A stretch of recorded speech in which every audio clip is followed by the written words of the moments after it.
कोई सवाल? सर, जो किसानों का कर्जा माफी का जो घोषणा की है, उसको लेकर बीजेपी सवाल उठा रही है कि आप लगातार किसानों को ज़्यादा रकम देने की बात करें तो फिर कर्जा में भी डुबो दिए हैं, इसलिए कर्जा माफी। मैं तो भारतीय जनता पार्टी साथियों को धन्यवाद देना चाहता हूं कि अभी भी वो सवाल पे अटके हैं। तो इसका मतलब ये है कि मानसिक रूप से तैयार हैं वो विपक्ष में बैठने के लिए। अब वो सवाल इस बात का है कि वो आंकड़ा 13 मेंटेन करेंगे कि उससे भी नीचे जाएगा। किसानों का ये प्रदेश है और किसानों के लिए लगातार हम लोग काम करते रहे हैं। कोरोना भी था, संकट का समय था, और इसी तो लगातार किसानों के हित में हम लोगों को काम कर रहे हैं, ताकि यदि किसान मजबूत होगा तो छत्तीसगढ़ मजबूत होगा, छत्तीसगढ़ के लोग मजबूत होंगे। और इसलिए हमने किसानों के पक्ष में ये घोषणा की है। कि आप लोगों ने घोषणा की, उधर डॉक्टर रमन सिंह ने ट्वीट कर दिया कि हमारी सरकार आएगी तो पहले कैबिनेट में लोगों को आवास दी। आवास का हमने तो 21 दे दिया भाई। राहुल जी के हाथ से बटन दबा के 7.5, मतलब ये है कि उस बात को समझिए कि 7 लाख लोगों को दिया जो 2011 के सर्वे में, 47,000 ऐसे लोगों को दिया जो भारत सरकार ने सर्वे किया ही नहीं। हमने आर्थिक सर्वेक्षण कराया 1 अप्रैल से, उस आधार पे हमने पाया कि 47,000 लोग अभी भी आवासहीन हैं। तो उन लोगों की पहली किस्त जारी हो गई। अब जो हमने सर्वे कराया है उसमें 10 लाख लोग हैं जो पात्र हैं, उसको भी हम लोग देंगे।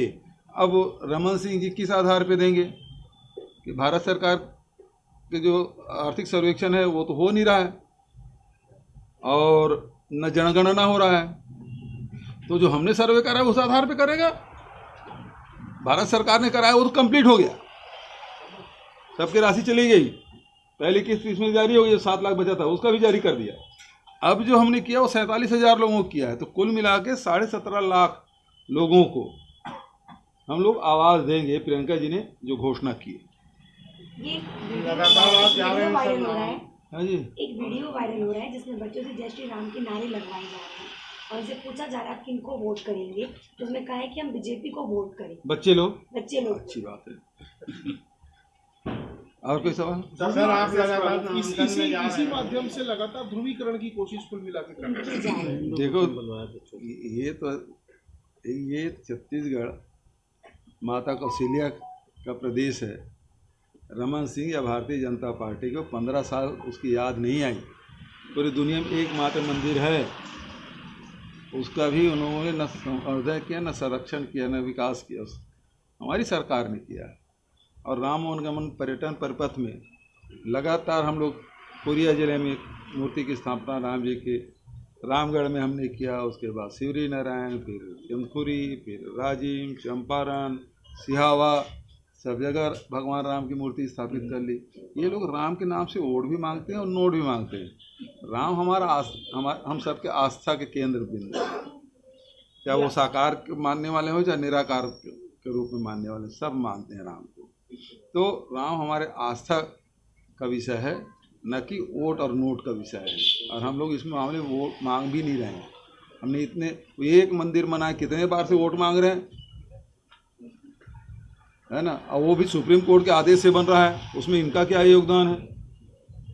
हम लोग तो यहाँ हमने कहा नहीं था कि हम इसको राम वनगमन पर्यटन परिपथ बनाएंगे, मूर्तियाँ स्थापित करेंगे, हमने नहीं कहा था, क्योंकि हमारी छत्तीसगढ़ के आस्था का केंद्र है, सब लोग मानते हैं और हमने बनाया। ये अपने बूते ये लोग कुछ नहीं करेंगे, वो राम नाम जपना, पराया माल अपना, इनका एक सूत्री कार्यक्रम है।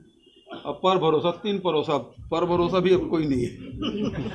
3 बार हो चुका। अरे बात ना यार, उसी बार कितना पूछोगे। मणिपुर को लेकर आरएसएस प्रमुख का एक बयान आया जिसमें वो कह रहे हैं कि मणिपुर के हालात सुधर रहे हैं और कुछ बाहरी ताकत है और कुछ देश के लोग हैं जो नहीं चाहते कि भारत आगे बढ़े। तो 2 प्रमुख लोगों की बात मैं बता देता हूँ। एक हमारे विश्व गुरु हैं, वो कहते हैं कि हमारे भारत की सीमाएं सुरक्षित। दूसरी तरफ मोहन भागवत जी हैं जो संघ प्रमुख हैं, वो कहते हैं कि बाहरी ताकत उसमें लगी हुई है। तो दोनों अब तय कर ले कि कौन सच बोल रहा है। दोनों बात में दो बिल्कुल विरोधाभास है। भागवत जी कह रहे हैं और मोदी जी कह रहे हैं, दोनों अंतर विरोध है।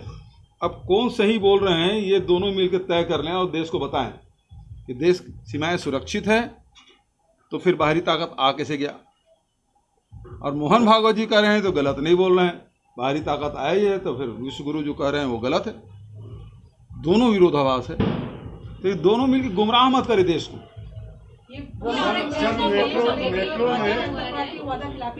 अजय वो तो बोले थे, उन्होंने क्या कर लिया। मैं तो कहता हूँ मोदी जी से मांग कर रहा हूँ पूरे देश में शराबबंदी करे। हमारा तो लैंड स्टेट है, गुजरात से आते हैं वहाँ बंद है, पूरे देश में बंद करे। वो प्रधानमंत्री हैं, हमारे यहाँ अपने आप बंद हो जाएगा।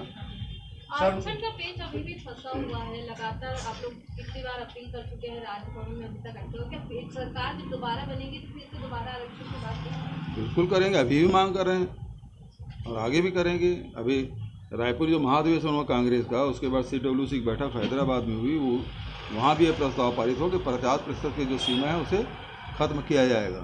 सुप्रीम कोर्ट तो पहले ही 60% कर चुके हैं, तो ये सीमाएँ खत्म होनी चाहिए। जाति जनगणना की बात हो रही, ठीक है। Thank you. राम ट्रस्ट